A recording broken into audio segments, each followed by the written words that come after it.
What's going on, everyone? This is Lior, and welcome back to my channel. Now, in this video, I'm going to be talking about how to structure deals with private money investors or lenders, however you want to call them. Now, before we get into it, one quick thing. If this is your first time at my channel, make sure you give me a subscribe. I put out tons of new videos every single week talking all about different aspects of real estate, investing, whether it's financing, acquisitions, construction. I touch it upon. So if you haven't already subscribed to my channel, smash that button for me. And that way you'll be notified every time I do a new video. So let's talk about why would you need to use a private money investor or lender? Well, if you are, let's say you bought one or two buildings and you put down, say 10, maybe you did an owner occupant loan and you already put down, say a 10% down payment.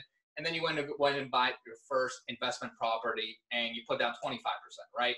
Now you're thinking, well, how do I buy my next one, without continuing to use my own funds over and over again, right? Because putting down 25% on each investment property of your own funds, especially in an expensive market like I live in, which is Boston, is going to dry up your capital really, really quickly, right? So the solution is you can partner up with what I call private money lenders, right?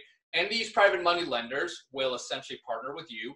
They will be the capital partners, and you will be what I call the operator, right? You're going to be one that's doing all the work, right? From getting the deal under contract, setting up the financing, closing on the property, and then actually managing the execution of the project, right? So if you're going to be doing a renovation, if you're going to be doing a lease out, whatever it is, you're the guy or gal that's going to be doing all the work, whereas your partner is going to be the one stroking the check. Now, when working with these capital partners, there's typically two different ways you can structure a deal with them, right? In terms of how you're going to compensate them, right? Because no one's giving you money for free. They want to make a profit on their money. So you can do it either two ways. Number one, you could get a debt partner, right? And a debt partner is essentially like another bank, right? They're going to lend you money in exchange for a fixed rate of return on their money, right? So let's say they give you $100,000 and you promise them to pay, say 10 or 11%, whatever it is, of fixed monthly interest on that money. That investor can sit happy because he knows he's got a guaranteed stream of income on his money coming in every single month. And in terms of the rate, this all depends on the market you're in. It depends on the market you're in and what other operators such as yourself may be offering other private money lenders. I've done anywhere from 10 to 12%. So the other structure if you can have is what's called an equity capital partner. And basically what's going to happen is your private money lender, instead of getting a fixed rate of return, is actually going to get a percent ownership of the deal, right? So let's say an investor lends you $100,000 or $200,000. You promise them in exchange for that money, you're actually going to own, let's say 40 or 50% of the building that you're going to purchase, right? Now, what happens with that, the reason why an investor would want to do that is because they would then, if it's a rental building, right? Let's say you're buying a rental building, that private money lender would get a portion of the cash flows coming off the building. And then he would also have upside on the equity, right? Because let's say you're buying a building, you're going to renovate it and then lease it out. You're going to create a good equity spread. That investor is going to make money because remember, he owns 50% of the deal. So if you increase the value of the building, he's making much more money than just on the cash flow. So which path or which type of investor is the one that's right for you? Well, there's two factors we got to talk about it from your perspective and the investor's perspective. So from your perspective, you got to understand, what kind of project are you doing, right? Is this something that's going to be a major renovation? Maybe you're doing a major gut rehab. Are you going ground up development and then leasing out the units? You got to figure out what's your project and what your timeline is and see if you're comfortable taking on that debt, right? Because that debt, you're going to start owing a debt investor money as soon as their money hits, right? So if you're going to do a very complex project and there's not necessarily going to be cash flows coming in from day one, that might not necessarily be the best fit.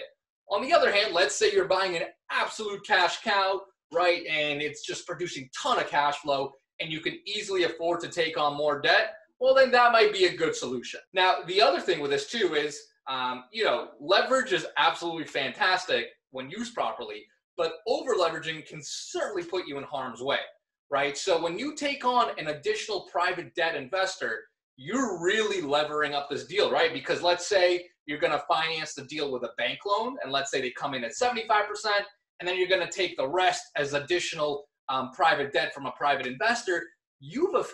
What you've really done is essentially levered up 100%. Now that's great because you own 100% of the deal without any of your money, and that's fantastic. But you've also put yourself in a potentially dangerous situation, right? Because you've taken on so much debt, so you better be really, really sure that that property can support all those debt payments. Because if you get, if it turns out that if one of your tenants leaves, or maybe two of your tenants leaves, if it's a big apartment building, and all of a sudden you can't afford to make both the bank payments and your private debt payments, that is how you get into trouble. So my point is, you got to be really comfortable with the amount of leverage you take. So if you're going to use a bank loan and then lever up even more with private debt, just be careful and really make sure that you can support all that debt. On the other hand, if it's a project that we talked about where it's construction and you're going to be creating a lot of equity, then it does potentially make sense for you to bring on equity partners, right? Because you can not only give them expected cash flows once the building is done and stabilized and leased out, but you can also give them, you can also have the investors participate in some of the upside in the equity created after you finish the construction. So that could be more of a win-win. So again, it really depends on the type of project you're looking to do, the timelines, as well as your comfort level with really taking on a lot of leverage.